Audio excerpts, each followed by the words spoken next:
When it comes to VR survival horror games, you can't get much better than a nice handful of walker guts to make your mornings pass a bit more smoothly. At least that's how things work in this post-apocalyptic version of New Orleans, which serves as the setting for 2020's exceptional The Walking Dead: Saints and Sinners and its brand new sequel, The Walking Dead: Saints and Sinners Chapter 2: Retribution. That's a mouthful of a name, pun intended, and yet it's less of a sequel in practice and more a perfectly serviceable standalone expansion to the original. Rather, it would be if not for a series of sizable and often game-breaking bugs that, when combined with the struggling computational power of the MetaQuest 2, frequently make for a jarring experience that would feel right at home in a real zombie apocalypse.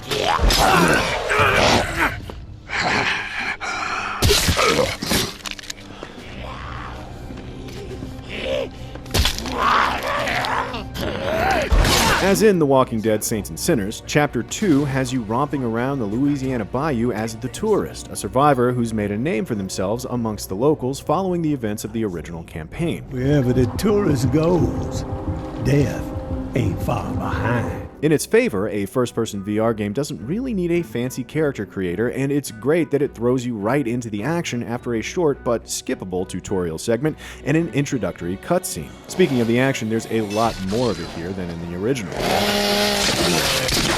especially given the addition of new weapons like the chainsaw and the sawed-off shotgun, both of which are plenty of fun to wreak havoc with.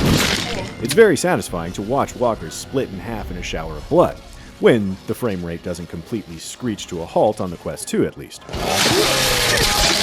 Whereas the first game focused on stealth by forcing you to slowly navigate a world sparse of resources necessary to fight the gradually overwhelming horde of walkers and hostile humans, Chapter 2 goes all out with its combat, practically throwing weapons and other important resources at you from the first few steps out of the opening area. The downside is that weapons feel slightly less valuable early on, lessening a bit of the tension that made Chapter 1 so interesting. But with loot more readily available, you don't need to scavenge with a fine-toothed comb anymore, which makes for a relaxed change of pace that still feels scary since the quantity and aggression of walkers has been turned up a notch to accommodate.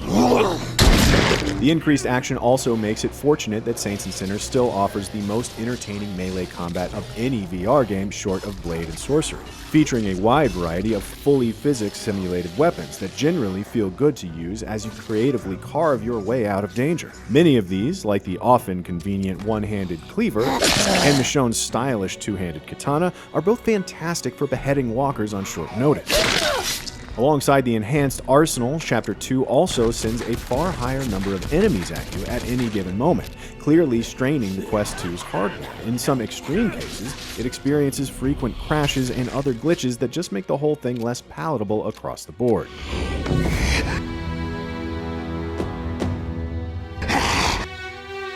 As should be expected, there are a few new zones and a handful of new weapons to play with, but Chapter 2 is still filled with way too much content from the original game. Most of the time, you'll be running back and forth through old zones like the Shallows, Bywater, the Ward, Rampart, and so on. A few of these don't even serve any story purpose this time around, and it feels odd that you can still visit them at all, like some vestigial organ hanging off of an aging corpse. Please don't imagine what that would actually look like.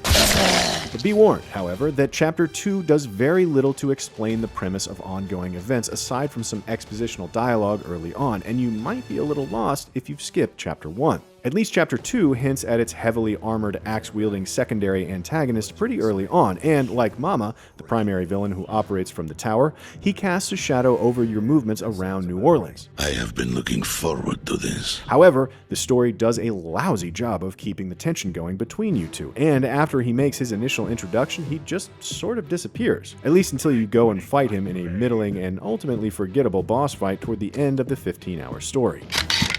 Each of your quests also feel railroaded to a specific conclusion no matter what you do. On several occasions, killing an NPC to fast-track a specific mission broke the quest's progress until the zone was reset, and even then, that created duplicates of unique items. It's all so much less polished than the original was at launch, and that's a major disappointment. Things do pick up around the very end, though, when you finally get to go on a full-fledged assault against the authoritarian enemy fortress that's quite literally loomed over the events of the series since the original story. It's set up well enough, and it makes for a satisfying final standoff when it's not pushing the Quest 2 past its limits.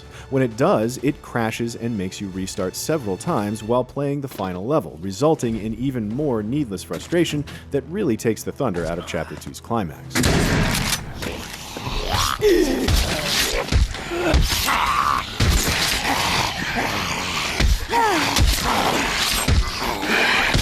If you liked the immersive survival mechanics from the original, there's no particular reason you wouldn't like this one too. For all intents and purposes, it's the same exact game, warts and all. It's disappointing that there's only one new variation of Walker to face off against, a heavily armored brute, and even that doesn't really behave differently from the others you've already fought countless times. It doesn't even have all that much extra health. But even for the lack of enemy variation, 2 new upgradable crafting stations are a welcome inclusion that grant you a few more options for progression and loadout customization as you loot items and break them down into raw resources at your base camp. The interplay between those systems is a staple of the original, and Chapter 2 benefits from the addition of new tools to that mix, such as the flare, which ignites when thrown and is highly useful for quickly distracting or momentarily guiding a herd of walkers to a specific location while you make a nimble getaway. It's also great that you can now visit zones at night, a new feature that allows you to approach missions from a completely different angle. The same zones are meaningfully different after dark, affecting both visibility and NPC behavior. You can also do special night-exclusive missions for a group of survivors called the Exiled Trade Network in exchange for loot, though after around 15+ hours of play, they seemed like no more than fetch quests that give pretty basic rewards and could be comfortably ignored if you didn't feel like doing them.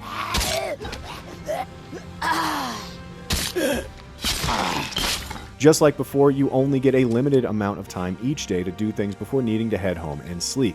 Likewise, resources become scarcer and walkers become more numerous each in-game day. The good news here is that you can finish certain missions at night, allowing you to progress several main story quests in the same in-game day if you're looking to fast-track your way to the end.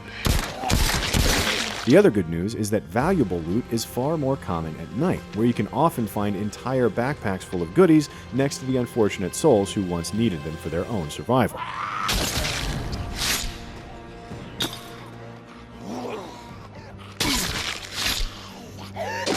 The Walking Dead Saints and Sinners Chapter 2 Retribution largely offers more of the same to fans of the original, but with some crippling performance problems on the MetaQuest 2. It ties just a few new gameplay additions to a series of rather mediocre missions that conclude, but struggle to give retributive justice to, the impactful story told in the first chapter. That said, if you like the original, or even if you skipped it altogether, this is still one of the better zombie games you can play on the Quest 2.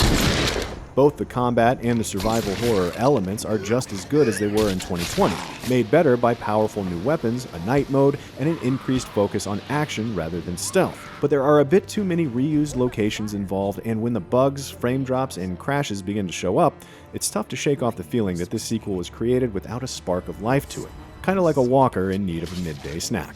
For more action-packed horror, check out our reviews of The Callisto Protocol and Evil West. For everything else, stick with IGN.